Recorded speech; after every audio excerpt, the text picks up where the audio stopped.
Naomba msaada wako kujua maiti ya mwanangu ilipotea vipi.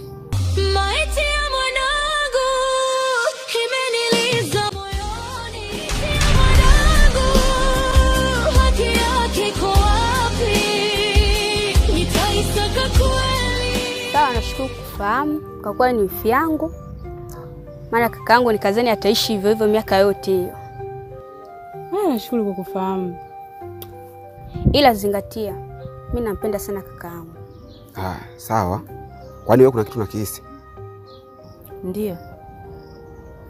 Ni kitu gani hicho dadangu? Ninahisi naye atakuwa amehusika, ila sina uhakika. Ndio maana ninaomba msaada kutoka kwako.